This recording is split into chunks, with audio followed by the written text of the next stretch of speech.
I were to ask you to name your least favorite Metallica album, you'd probably say 2003's Saint Anger. Maybe some of you'd say 1996's Load or 97's Reload. And of course, I'm sure a lot of you would say 2011's mind-boggling Lulu record, which saw the band collaborate with Lou Reed. 2011's Lulu was a confusing direction for Metallica, considering the band had almost struggled for 2 decades to win back a lot of their old fans, with the band seeming to stray further and further away from their thrash roots, starting with 1991's self-titled Black album. It was only recently in 2008 that the band won some of their old fans back with the release of Death Magnetic.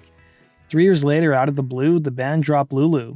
Released on November 1st, 2011, the record was quickly slammed by critics and fans for just being strange. The structure of the album can best be described as what would happen if Metallica was jamming together and a senile old man walked in and talked over their music. Another good comparison I've heard is that it sounds like Grandpa Simpson yelling over construction. Now, jokes aside, what's funny is that Metallica fans seem more upset about Lulu than they did about 2003 Saint Anger, that saw the band go for a very stripped-down sound and lose the guitar solos. In listening to Lulu, it's almost as if there's no structure or thought to anything, but that's exactly the approach that Metallica took. There's a very free type of approach to recording and writing the songs. Even the lyrics left a lot of people scratching their heads, especially on songs like The View with lyrics like I Am the Table, which would cause countless James Hetfield memes to be created, and some fans even listed a table as one of James Hetfield's professions on Wikipedia for a short period of time. Now, the story of the strange collaboration dates back to 2009 when Metallica joined Lou Reed in performing Sweet Jane and Velvet Underground's White Light, White Heat together at the Rock and Roll Hall of Fame's 25th anniversary concert. And feeling like they had some chemistry that should be further explored, the pair started talking about working on a future project. It was originally Metallica's intention that they would record some of Reed's unreleased songs, and the group of songs that they were looking at working on were originally slated for a project titled Lulu, which was based on 2 controversial 20th century plays. In the plays, the main character of Lulu becomes the Lady of the Night, who's sold into slavery and killed by Jack the Ripper. And Metallica's drummer Lars Ulrich would reveal to The Guardian, "It offered us an incredible opportunity to do something that had no boundaries around it. We would concentrate on playing, and that's why it seemed so effortless. We've never been part of the particular movement or adhered to a particular style that people want from us. And turning your back on structure, you're opening up a world of possibilities. For Metallica to have the luxury of that kind of impulsiveness with somebody who speaks their own language was a reward in itself." Now, Metallica and Reed started working together at the band's HQ studios in San Rafael, California in April of 2011, and 3 months later in June, they'd finished almost an hour and a half of music. In the same interview with The Telegraph, Lou Reed would say, "I think we did a sensual thing. Instead of writing the trash that is out there, I want to do something on that level, always. I came close to it on Berlin, pretty close, but this one for me from the beginning to end, this is it."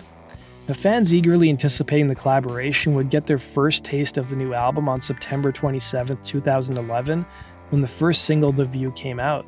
And fans soon started to realize this wasn't going to be a normal record or a proper follow-up to 2008's Death Magnetic, and the commercial performance showed that. Lulu debuted at number 36 on the Billboard 200 charts with only 13,000 copies being sold during its first week, making it Metallica's worst performing release since 1984's Ride the Lightning.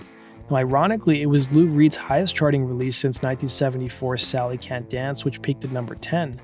And the promotion for the record seemed like an afterthought compared to Metallica's past releases. Metallica and Lou Reed performed 5 songs together in Cologne, Germany for a promotional concert including Iced Honey, The View, Mistress Dead, Dragon, and Junior Dad.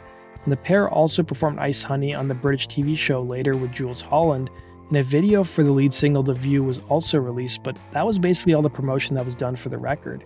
And while Metallica fans were mostly disappointed with the release, one major celebrity who was a fan of the collaboration was the late David Bowie, who felt it was one of Reed's greatest records. In fact, Lou Reed's widow, Laurie Anderson, spoke at the Rock and Roll Hall of Fame in 2015, and she talked about Lulu and Bowie's reaction to it, saying, "One of his last projects was his album with Metallica, and this was really challenging, and I have a hard time with it," she said. "There's many struggles and so much radiance." After Lou's death, David Bowie made a big point of saying to me, "Listen, this is Lou's greatest work. This is his masterpiece. Just wait. It will be like Berlin. It will take everyone a while to catch up."